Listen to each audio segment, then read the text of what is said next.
Then, a man who says he has absolutely no sexual desire at all is taking you inside the world of asexuals. And the ladies are digging into some soulful dishes and finding out the secrets of Southern revival cooking.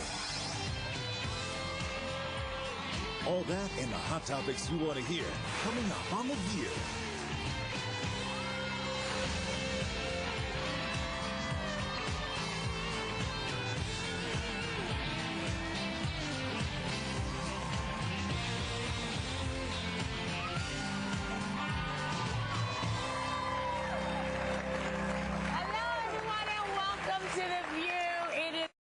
Well, it may seem like sex is everywhere these days, but it's not on the mind of David J. He says he has absolutely no sexual desire whatsoever. He's here to tell us about living as an asexual and why there are a lot more people like him than you think. Please welcome the founder of Asexuality.org, David J. David, thank you. Thank you so much for having me here.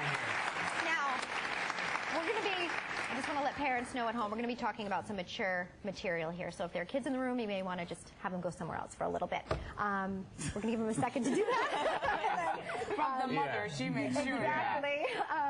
You actually define yourself as an asexual, and you have an organization. You're pretty much the spokesperson for Asexuality. You have this organization with, what, 6,000 members? So over 6,000 right now. Over 6,000. So there are plenty of people experiencing this as well, living like you do. So can you just explain for everybody exactly what being an asexual actually means and how it is to live that way? An asexual person is someone who doesn't experience sexual attraction. So the way that most sexual people, you're either walking down the street and you see someone, or you're in a relationship with someone, at some point you feel like introducing sexuality into that. That just never happens to asexual people. And is it a problem? No, it's not a problem. So then why do you need to organize? And there's a lot of things that aren't a problem that you need to organize around. We need to organize, well, partially because it's not getting talked about. Because a lot of If you're not having sex, what's there to talk about? Yeah. Thank you. But I mean, I don't understand. I'm a little Because we live in this world where sexuality is kind of at the center of everything. It's at the center of how we think about relationships. It's at the center of how we think about pleasure. It's the center of how we think about a lot of aspects of our lives. And so asexual people are, when I was in high school and middle school, I had no idea how to think about relationships. I had no idea kind of what was going on with me. No one was talking about the fact that you could not be... So if you're a young man and you're an asexual and you don't have the same sexual feelings, you feel lost, like you're like odd man out because nobody's telling you why you're not having the feelings that everybody else is talking about. No one's telling you that it's okay, and no one's giving you kind of a space and words you can use to talk about it. You said high school, middle school. Is that how young you were when you found out? Yeah, I was 13, 14 when I realized that. I mean, pretty much when all my friends started being sexual, I was kind of like, all right, I have no way to think about what's going on there. Right. I had no context to understand it, and so I kind of figured out for myself, well, I'm not experiencing these things, I must be asexual. Right. Well, maybe it's repressed sexuality rather than, that you're just like a normal guy walking around. Maybe it's repressed because you don't want to face what the sexuality might look like. Could that be? Lie down. I wouldn't. Just lie down. Thank you. That'll be $100. Dr. Joy. I was trying to figure out whether you're going to analyze it or teach it. I didn't know which one it was. It's funny you would say that because I feel like, I mean, in some ways, my life would be so much easier if I were just interested in sex. There's there's some things I don't have to worry about, but there's all kinds of other stuff that I do have to worry about. I mean, I kind of exchange one big set of worries for another big set of worries. What about when you're if you're dating someone, or you've had romantic relationships in the past, is this something you come out and tell them right away? Do you only date other people who are asexual? And if the person you're with is sexual, how do you match up? I mean, I date people who are sexual. Right. I've pretty much mostly dated people who are sexual. You tell them right away. Yeah, and I tell them, they find out right away. I mean, I'm pretty out. So what do they ask you then? Well, I'll make it clear. It's before we start dating, they'll know that I'm an asexual person, and I'll make it clear when we're still in the friend stage or whatever. Do they see that as a challenge? Like, do they think, well, I'm going to get him to be sexual?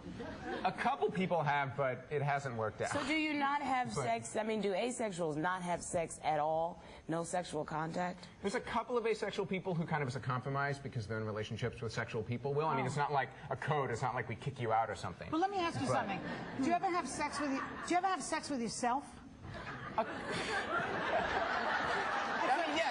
valid question. Perfectly valid. You may not be attracted to anyone else, that doesn't mean you're not attracted to yourself. I mean, there's some asexual people who will masturbate.